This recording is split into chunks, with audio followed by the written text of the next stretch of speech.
요한계시록 6장 1절부터 마지막 절까지입니다.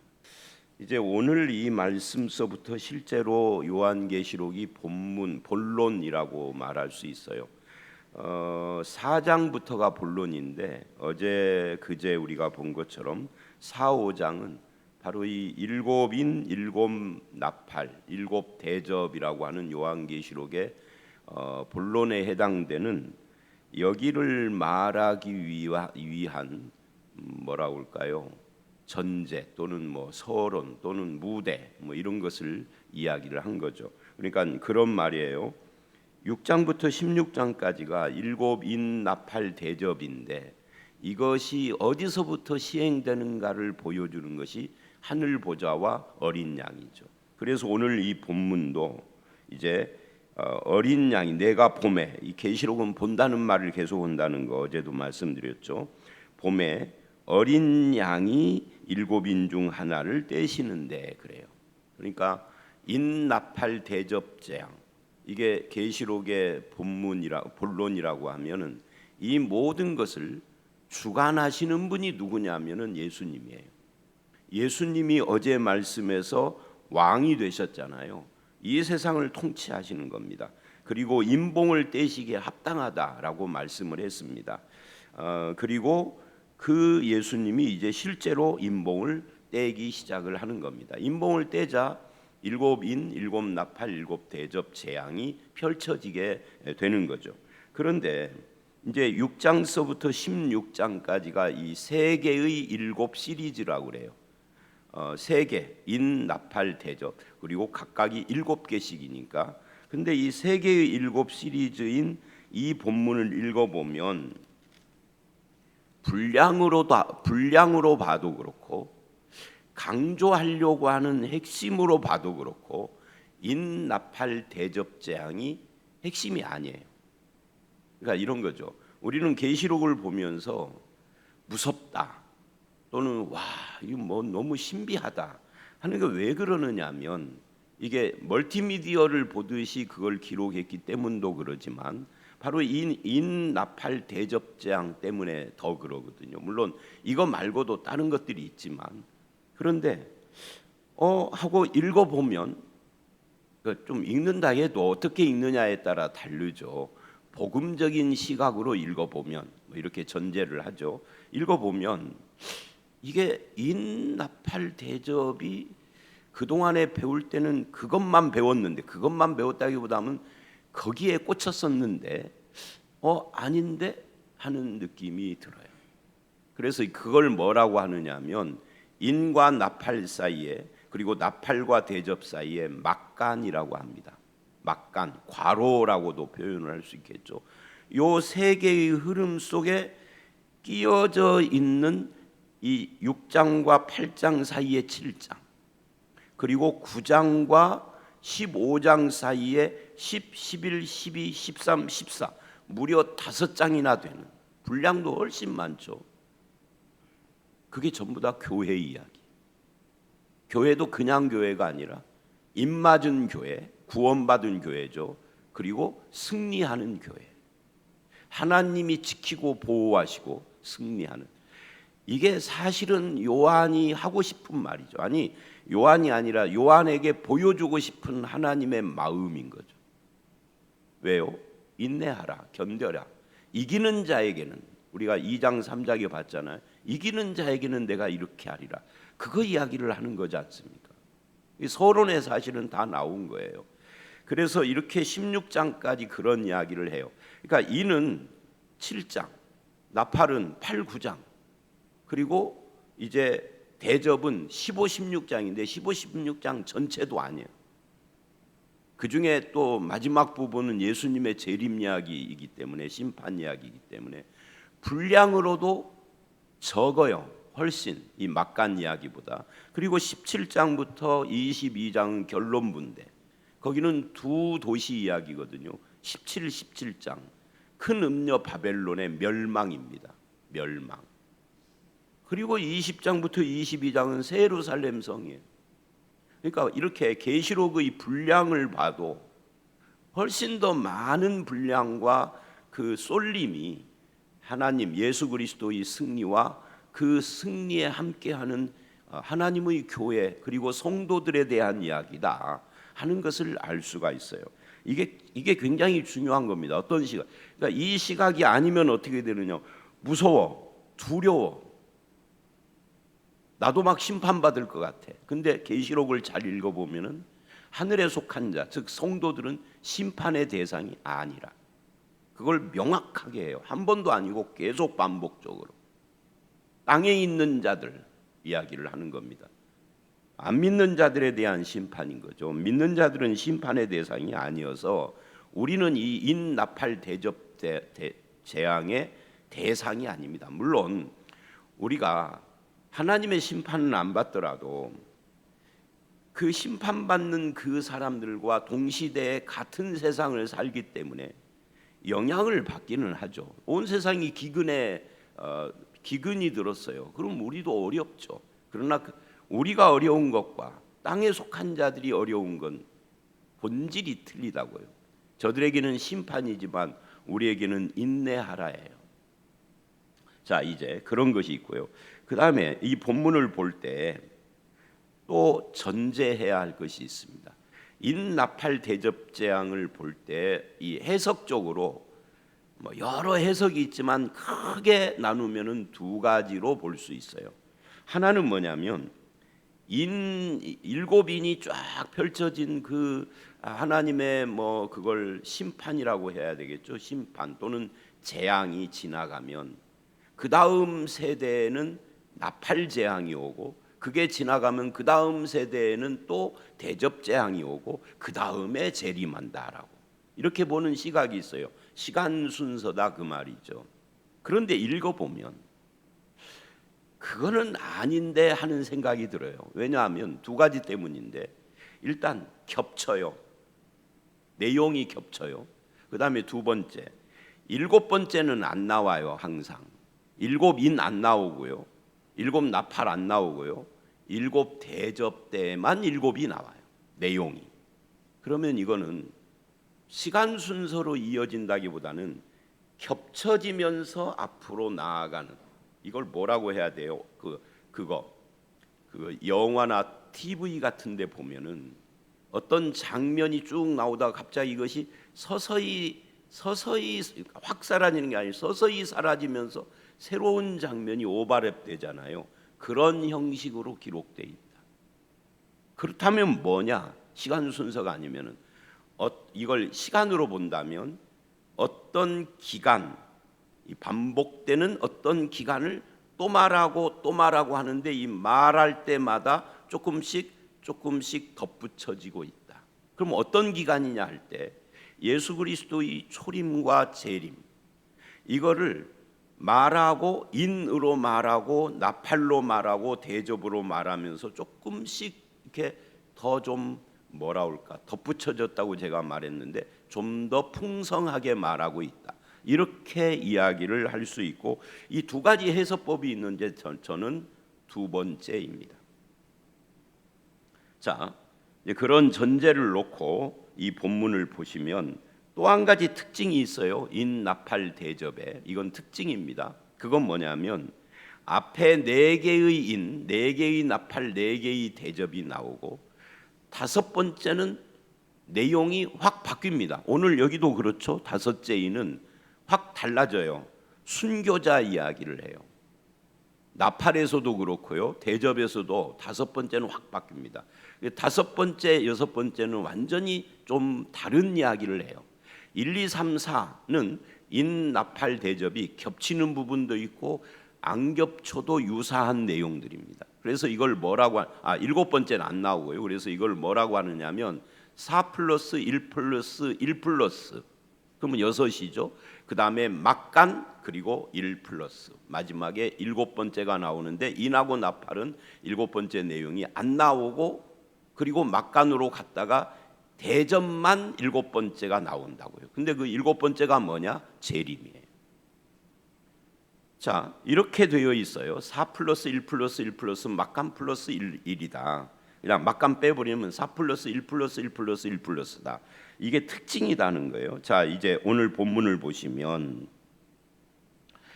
자, 1절에 어린 양이 7인 중에 하나를 뗐습니다.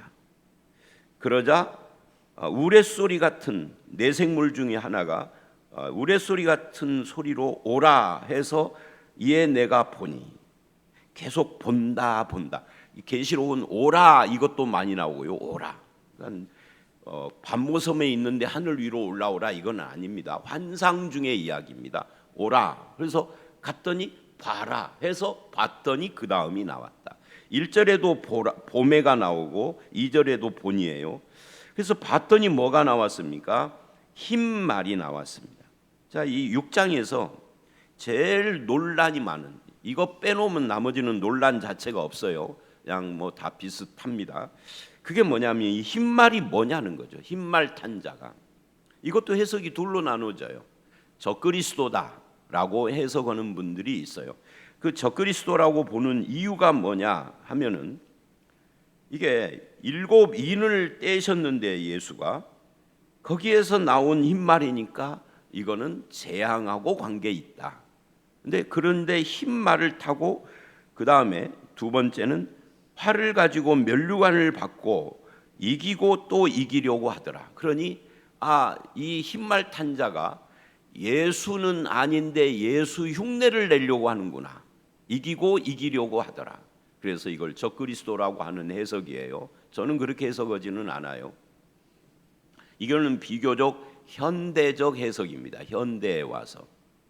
근데 이제 전통적 해석은 뭐냐면 이 흰말 탄 자는 예수 그리스도다. 예수 그리스도의 승리를 이야기를 한다. 이렇게 해요. 왜 그러느냐 하면은 이제 이 계시록의 전체 주제가 6장 2절의 이 백마 탄 자의 승리만이 아니라 17장 14절을 보면 예수 그리스도 십자가를 지신 어린 양, 죽임당한 어린 양의 승리와 우리 그리스도인들의 승리, 그리고 19장 11절로 16절에도 백마 탄 자의 승리. 그래서 계시록은 계속해서 여러 군데에서 예수 그리스도와 그를 따르는 이 십자가 군대들, 우리들이죠. 십자가 군병들인 그리스도인들, 교회의 승리를 말하는 것이 계시록의 주제이고, 계시록의 요절을 들어라 그러면은 누구나 다 같이 어떻게 해석을 하든 서슴없이 17장 14절이나 19장 11절로 16절을 든단 말이죠. 어떤 해석을 하든. 근데 그것이 그리스도의 승리예요. 근데 19장에서는 그 그리스도의 승리가 백마 탄 자로 나온다는 거죠. 우리들도 함께 흰말을 타고요. 그래서 흰말이나 백말이나 한문으로 썼던 한글로 썼던 그 차이인 거죠. 여러분, 백말을 한글로 고치면 흰말이잖아요. 그런데 반대로 해석하는 분들은 근데 왜 왕관이 아니라 면류관이냐? 예수는 왕관 써야지. 면류관이나 왕관이나 승리를 상징하는 건 똑같아요. 이기고 또 이겨. 예수님은 이겼지 뭘 또 이기냐? 이렇게 또 반박을 해요. 그들의 책을 읽어보면 그래요. 근데 그것은 충분히 설명이 됩니다. 예수 그리스도는 초림의 승리를 하셨죠. 어떻게 해요? 십자가 부활 승천으로. 그걸 승리라고 합니다. 그런데 예수님은 그 승리로 끝나는 게 아니에요. 승리하셨고 재림으로 승리하실 거예요. 그래서 이겼고예요 이미. 그리고 또 이기려고 하더라. 근데 이제 요 표현을 이건 예수님이 아니라 저 그리스도라 이렇게 해요. 자, 그런데 결론이 뭐냐? 결론은 이거예요. 이거를 저 그리스도 해석을 하든 예수님으로 해석을 하든 그거 가지고는 너무 치열하게 싸우다가 나중에 너는 뭐 이단이야까지 할 필요는 없습니다. 왜냐하면 이렇게 해석을 하든 저렇게 해석을 하든 뭐예요? 인을 떼시는 분은 예수님이다. 이건 변하지 않으니까. 결국 이거죠. 흰말이 누구라고 해석을 하든 이 상황을 주관하시는 분은 예수님이다 하는 것이 중요한 거예요. 그래서 이 세상이 이제부터 환난을 받을 텐데 그 환난조차도 예수님이 왕이 되셔서 주인이 되셔서 하신다는 거예요. 그리고는 두 번째 붉은 말인데 이 붉은 말은 전쟁입니다. 왜 전쟁이냐면 거기 땅에서 화평을 제하여 버리고 서로 죽이게 하고 큰 칼을 받았더라. 이게 전쟁인 거죠. 그런데 전쟁이기는 한데 거기에 이렇게 말을 해요. 그 탄자가 허락을 받아. 제한되어 있다는 거죠. 허락이 필요하다는 거예요. 욥기에서 욥이 환난을 당합니다. 무지막지한 환난을 당하죠. 하나님, 우리는 제발 욥 같은 환난이 없으면 좋겠습니다 할 정도로. 근데 그런 무지막지한 환난도 1장 2장을 보면은 하나님이 허락하셔서 일어나는 거예요. 왜 그거를 허락하셨는지 우리는 알 수가 없어요. 그거 알면은 내가 신이지. 알 수 없지만 그 환난도 하나님의 통제 속에 있다. 이 붉은 말이라는 전쟁도 하나님의 통제 속에 있다. 우리나라에 전쟁이 일어나지 않기를 우리는 기도를 해야 합니다. 6.25와 같은 전쟁은 다시는 일어나지 않기를. 근데 여러분, 안 일어날 겁니다. 안 일어나야 합니다. 우리가 기도해야 합니다. 근데 이미 일어났던 6.25를 생각을 해보십시오. 6.25 이전에는 남한의 기독교인은 있으나 적었어요. 북한이 훨씬 많아요. 북한의 평양을 그 동양의 예루살렘이라고 불렀어요. 실제로. 그런데 전쟁이 일어나면서 그 북한이 공산화되고 전쟁이 일어나면서 그 신자들이 대거 거기서 순교한 분도 있지만 대거 남한으로 내려왔어요. 그리고 남한이 부흥하기 시작을 했습니다. 그러니까 우리는 그래도 전쟁으로 사람이 죽고 그건 우리 생각이고요. 하나님의 뜻은 알 수가 없어요. 그래서 이 붉은 말도 허락이 필요했습니다. 그 다음에 세 번째, 셋째 인을 떼니 검은 말이 나오는데 그 손에 저울을 가졌습니다. 이건 기근입니다. 기근 또는 세계적인 공황, 가난 이런 것이죠. 그런데 이렇게 말을 해요. 음성이 들리면서 한 데나리온의 밀 한 대요, 한 데나리온의 보리 석 대로다. 여러분, 한 데나리온은 예수님 시대 또는 요한 시대의 하루 품삯입니다. 그러니까 우리나라 하루 품삯이 지금 얼마인지 직군 따라 달라요. 어떤 경우에 하루 품삯이 만 얼마 하는데도 있을 수 있겠지만 아마 보통 적어도 한 10만 원, 많은 직군은 한 20만 원, 25만 원 정도까지도 한다고 내가 들었습니다. 그러면 그냥 20만 원이라고 치십시다. 20만 원 못 받는 분들도 있겠지만 20만 원을 일당 받았는데 그 20만 원으로 밀 한 대 산다고 하면 어떻게 되겠습니까? 이건 겨우 굶어 죽지 못해서 겨우 사는 거예요.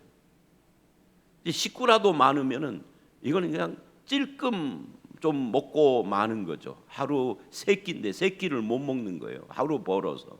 그러니까 엄청난 기근이 온 거예요. 근데 이제 신천지 같은 데는 밀 한 대 보리 석 대를 그렇게 해서 그러지 않고 이게 신천지를 창립할 때 있었던 어떤 인간들이라고 그래요. 말도 안 되는 이야기를 하는 거죠. 그러니까 신천지는 왜 그러느냐면 미안하지만 이 이만희가 초등학교도 제대로 못 나와서 실제로 학력이 그래요. 그러니까 요거를 그 문맥으로 안 보고 그렇게 갖다 꽤 맞추는 거죠. 그런데 놀라운 것은 대학 나온 사람들이 거기에 다 속아 떨어져. 이게 이상한 거예요. 자, 신천지 이야기하면 시간이 많이 가니까. 감람류와 포도주는 해치지 말라 하더라. 이게 무슨 말이냐면 이것도 신천지는 괴상하게 해서 그러지만 그러니까 이런 거예요. 아무리 먹고 살기가 어려워도 감람류, 포도주, 감람나무 재배하고는 이런 것까지 이거 타치하지는 말. 아직 그 정도까지는 아니야. 그런 이야기예요. 어쨌든 이게 지금 기근을 이야기를 하는 겁니다. 그리고 이제 넷째 인을 뗐어요. 넷째 인을 떼실 때에는 어떤 것이 나오느냐면 청황색 말이 나와요. 8절에. 근데 그 이름이 사망이니 음부가 그 뒤를 따르더라. 땅의 4분의 1의 권세를 얻어 검과 흉년과 사망과 땅의 짐승들로서 죽이더라. 그러니까 이런 뭐냐면 전쟁이나 흉년이나 이런 것 다음에 여러분 엄청난 전쟁이 휩쓸고 가면 그 다음에는 뭐가 오죠? 그 다음에는 전염병이 창궐을 해요. 흉년으로 많은 사람이 죽었어요. 그 다음에 뭐가 와요? 전염병이 와요.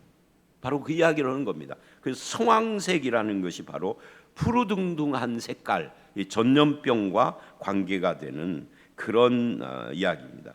그래서 이 세상은 예수님 초림서부터 재림 사이에 어떤 일들이 계속 반복되느냐면 전쟁, 기근, 전염병 이런 것들이 계속된다. 그런데 이것이 최근의 이야기가 아니고 실제로 예수님 초림 이후의 역사 속에서 계속 반복돼 왔던 거예요. 앞으로도 계속될 것이라는 거죠. 그리고 이제 이게 4 플러스입니다. 그리고 이제 9절서부터 11절까지를 보면 다섯 번째 인을 뗍니다. 그러자 누가 나오느냐면 이런 거예요.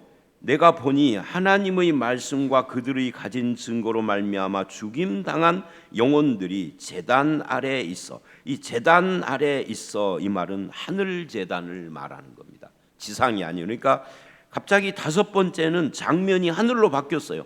네 개의 인은 땅에서의 일인데 하늘로 바뀌었습니다. 그리고는 뭐가 보였느냐면 순교자들의 영혼이 보였습니다. 이 순교자들은 하나님의 말씀과 자기가 가진 증거, 자기가 가진 증거가 뭐예요? 신앙 고백이죠. 이것 때문에 죽임을 당했다. 신앙 때문에 죽었다는 거죠. 그들이 뭐를 하고 있느냐? 10절 어느 때까지 우리 피를 안 갚아주시고 어느 때까지 기다려야 됩니까? 하고 탄원을 하고 있어요. 그런데 거기에 재미있는 표현이 나와요. 땅에 거하는 자들을 심판하여 우리 피를 갚아주지 아니하시겠나이까. 땅에 거하는 자들과 하늘에 거하는 자들의 대조가 이제 시작이 됩니다. 땅에 거하는 자들은 하늘에 거하는 자, 죽어서 하늘에 간 자들의 반대가 아니라요. 안 믿는 사람이에요. 하늘에 거하는 자들은 죽어서 하늘에 간 자들이 아니라 이 땅에 살지만 하늘에 속한 자들. 이거 소속에 대한 이야기입니다. 그래서 불신자들을 땅에 거한다고 그러고 신자들을 하늘에 거하는 자들이라고 계시록은 그렇게 표현을 해요. 근데 어느 때까지입니까? 라고 신원을 해달라고 지금 탄원의 기도를 하는데 뭐라고 응답을 하느냐면 그들에게 흰 두루마 기를 주며, 두루마리가 아니라 기입니다. 이거 옷입니다. 흰 옷을 주었다 하는 것은 2장 3장에서 7교회에서도 나왔던 이야기죠. 말하자면 저들이 이 흰 옷이라는 것은 승리를 상징하며 동시에 순결을 상징해요. 그래서 아까도 봤던 그 흰 말을 이야기를 할 때 제가 말했던 19장 11절로 16절에서도 백마 탄 예수님과 함께 흰 옷을 입고 백마를 탄 성도들이 함께 등장을 하는 겁니다. 예수의 승리에 성도들도 승리를 함께 누린다는 이야기예요.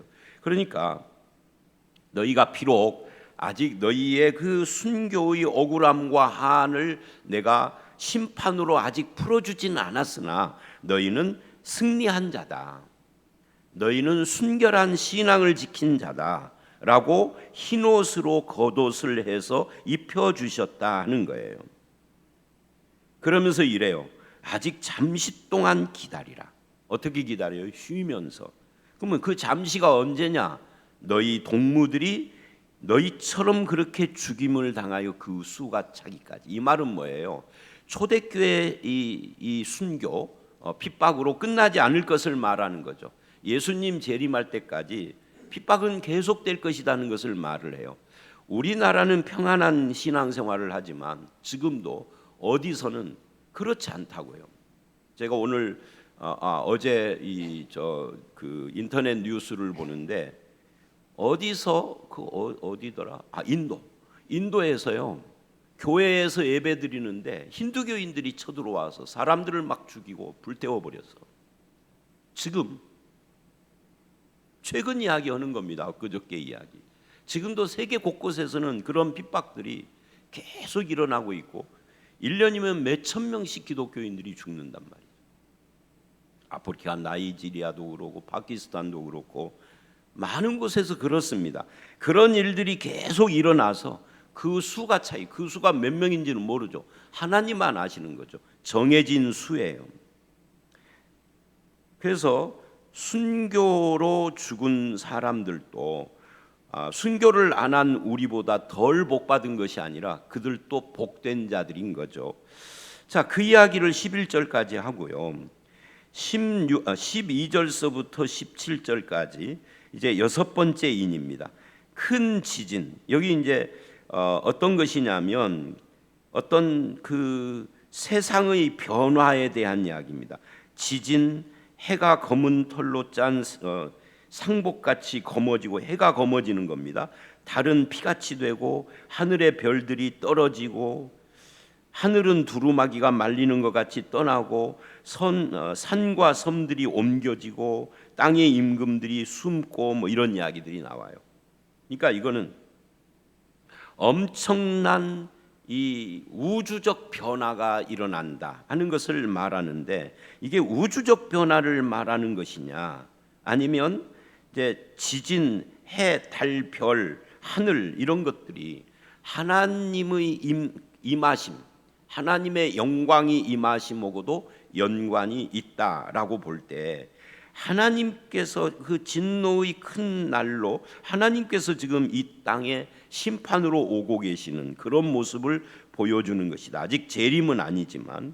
그래서 16절을 보면 이렇게 엄청난 재난이 닥칠 때에 거기 15절 땅의 임금, 왕족, 장군들, 부자들, 강한 자들, 종과 자유인, 부자들만이 아닙니다. 종도 포함됩니다.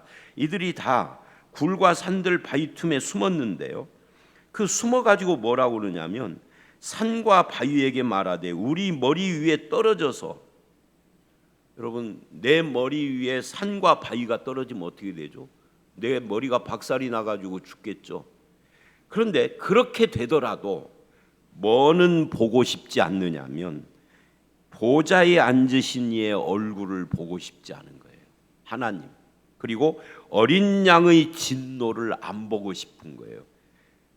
그것을 가려달라요. 내가 죽더라도 안 보고 싶. 여러분 이게 불신자들의 이 불신앙이요, 이렇게 지도간 겁니다.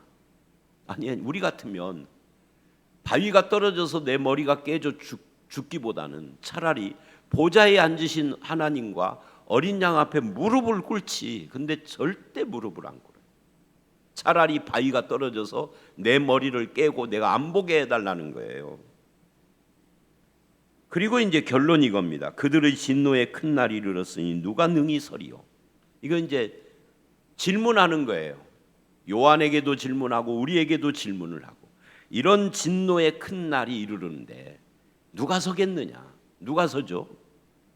누가 서겠느냐 하는 이 질문에 대한 대답이 7장이라는 거예요. 그래서 이 일 후에라는 말은 시간의 순서가 아니라 이 일 후에 본 장면의 순서예요.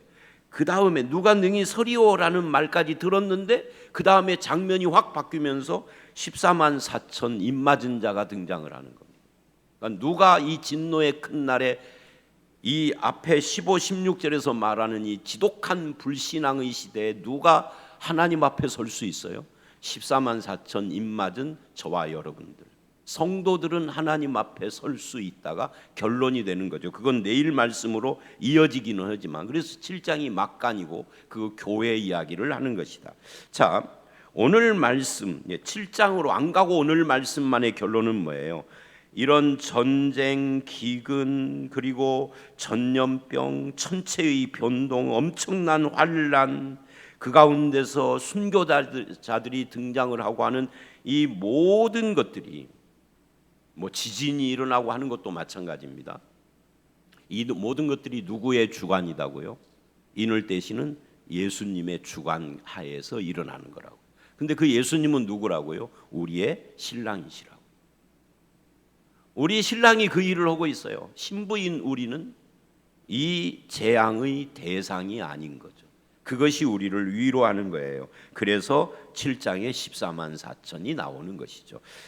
저와 여러분이 이 세상이 아무리 엄청난 재난과 변화와 막 환란의 바람이 분다 할지라도 어린 양 예수 그리스도를 붙잡고 신랑으로 그분의 말씀, 그리고 내 속에 있는 이 증거를 끝까지 붙잡고 지킴으로써 우리도 흰 두루마기를 입은 승리자들처럼 믿음에 승리하는 그런 성도가 되시기를 주의 이름으로 축원합니다. 함께 기도하겠습니다.